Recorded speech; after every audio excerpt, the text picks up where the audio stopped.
Hey there! Today's story will touch your heart in ways you didn't expect.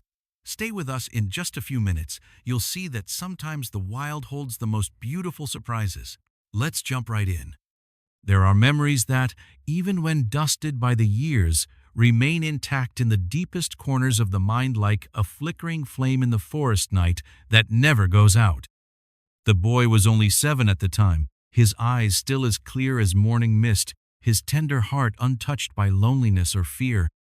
It was a bright, serene afternoon when he and his father joined a picnic on the edge of the reserve where grass grew waist-high, and butterflies painted the red dirt road with color. He was mesmerized, chasing a vibrant butterfly, its brilliant hues like something from a painting. In a fleeting moment, his father's voice, that familiar presence, vanished behind a wall of thick trees. The forest became strange and vast. The sky darkened, heavy gray clouds gathered, and then the rain fell cold and pounding. The boy called out for his father again and again, but only the lonely echo of his voice answered back through the trees. As darkness fell, and the eerie howls of hyenas grew louder and closer, fear surged like a rising flood. He curled up beneath a tree, lips blue, body trembling in his thin raincoat. And then something miraculous happened. A lioness appeared, stepping quietly out of the shadows as if the forest itself had sent her. She didn't roar, she simply stood there, between the boy and the terrifying world beyond. Her eyes held a calmness that was both wild and gentle-like, a silent mother guarding her child's sleep. All night, she never moved from her post. Each rustle, each predator's footstep, was met with a soft growl just enough to make the darkness hesitate. By dawn, when the rescue team found the boy safe and untouched, they could hardly believe their ears as he recounted his story.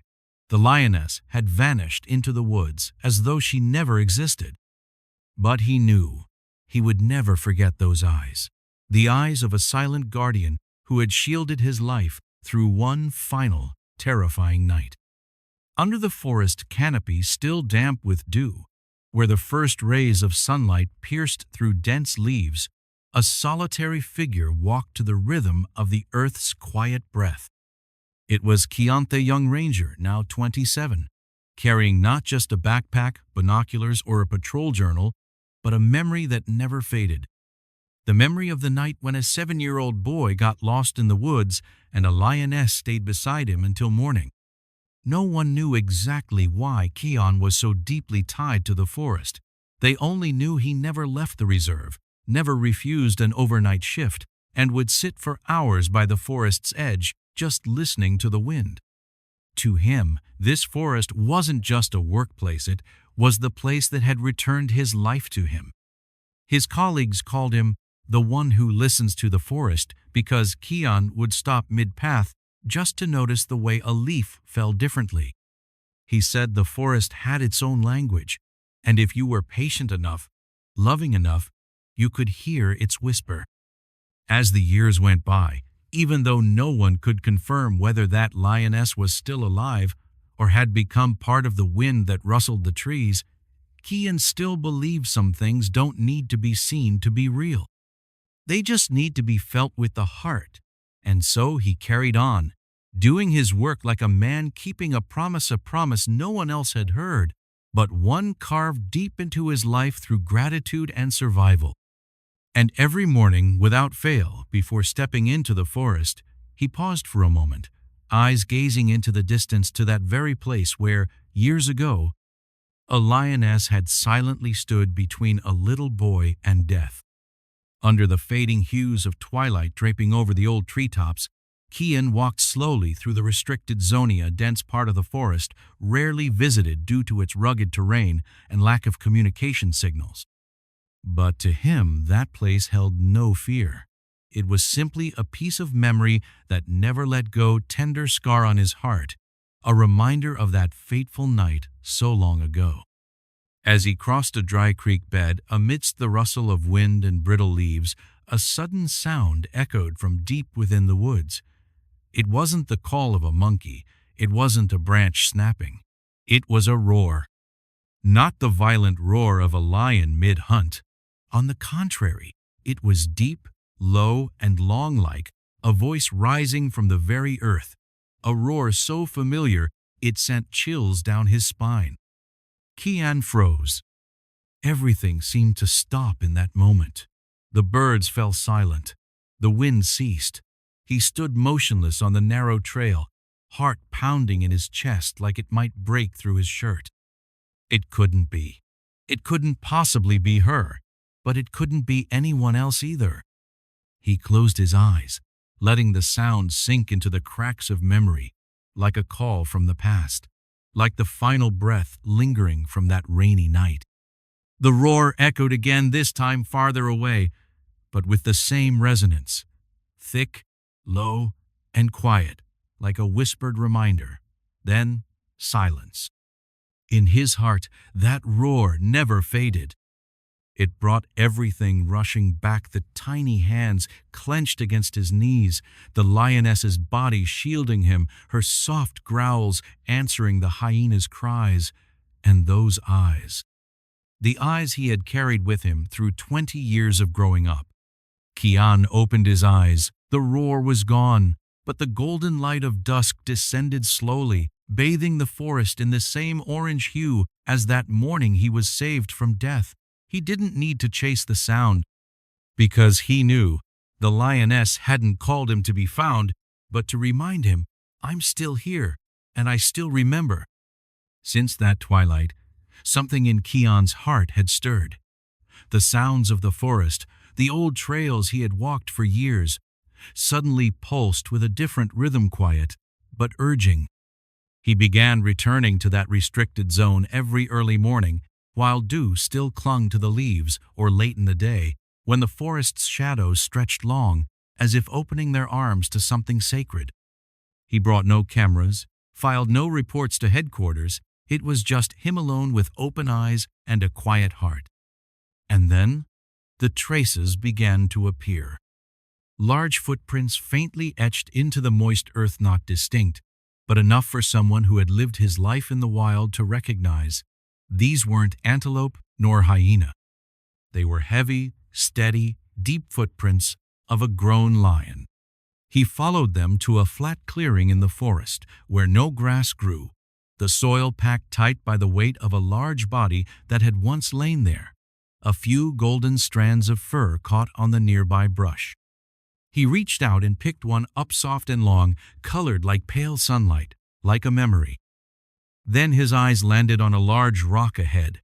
Upon its mossy surface, 3 faint claw marks had been etched, not deep, but clear enough to know someone had claimed this place. Kian stood still. The wind swept gently through the trees, threading through his hair and jacket like a whisper. No camera, no witnesses, but he didn't need them. Because something inside him had awakened a certainty beyond proof. He knew she was still alive, and more importantly, she knew he had returned. Perhaps, just as he had carried those eyes within him for 20 years, the lioness had never forgotten the little boy whose sleep she guarded on that rainy night so long ago. Now, deep in the quiet forest, 2 hearts once thought far apart were slowly finding their way back to a shared rhythm. For the next week, Kian returned to that spot every day, silently, like a pilgrim.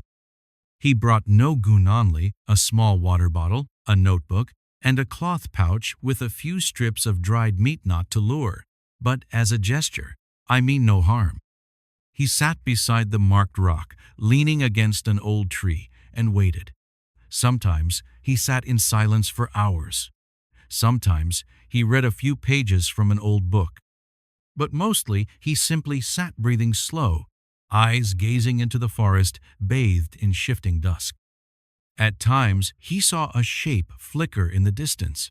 Once it was the glint of fur in sunlight. Another time it was the sound of heavy, measured steps, then stopping, as if watching. Never too close, never clear enough to be sure, but something deep in Kian's chest whispered. She was there, just not ready to step out. And then, On a windy afternoon, just as he was about to leave with rain clouds gathering, Kian felt something shift.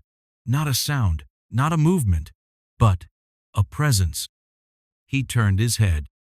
On a raised bank, beneath the shadow of a sun-scorched tree, a lioness stood still, her eyes fixed on him. Her fur had faded, no longer the bright gold of years past. Her body was leaner, marked with scars across her hind leg, but her eyes, those eyes were unmistakable. It was the same gaze from that day long ago, deep, steady, and calm as a lake under a stormy night. Kian stood frozen. The lioness didn't roar. She simply took a few slow steps toward him, stopping at a respectful distance, close enough to touch, but not far enough to treat him like a stranger. Their eyes met. In that moment, everything else fell away: rain, wind, the forest's song. Only two souls remained, a man and a wild creature meeting again, through a memory too sacred for words. Kian swallowed, whispering softly, "It's really you?" The lioness tilted her head, showing no alarm, but her eyes softened like a returning breeze from long ago, carrying the breath of that fateful night. No words were needed, no explanations. Because some connections never break. They only wait for the right moment to return. Kian didn't move forward. He simply stood still, not out of fear, but because he knew that any action might shatter the fragile magic of the moment. The forest breeze gently stirred a few strands of her mane, making her seem like a living myth in the fading glow of sunset. Then, slowly, the lioness turned. She didn't run, didn't retreat with haste. Each step was weighted like a heartbeat echoing through the old forest. Just before vanishing behind the trees, she paused again, looked back, silently, as if to say goodbye, or perhaps, until we meet again. Kian sat down beneath the tree. He didn't follow, he didn't call out. He simply smiled, a smile both warm and laced with tears. He knew something extraordinary had just happened, not because the lioness had remembered him, but because, in a world so hurried and forgetful, a wild soul still remembered a kindness from more than 10 years ago. That evening, back at the ranger station, Kian sat by the window looking into the forest. Beside him lay his worn notebook, where he quietly wrote, "Not every bond needs words. Some acts of grace can live forever in a single gaze." He told no one about the encounter, no reports, no data entries. Because some things don't belong in databases, they belong in the heart. Thank you for journeying to the end of this story. If your heart stirred at the friendship that crossed the boundaries of species, leave a quain in the comments below. Hit like to support human and nature stories filled with compassion and connection. Subscribe to the channel so you don't miss these soul-touching journeys where memories, love, and the unexpected come together. And if you believe that a single look, a single act, a single moment can change a life, share this story with a friend. Who knows, you might become the most beautiful memory in someone's journey.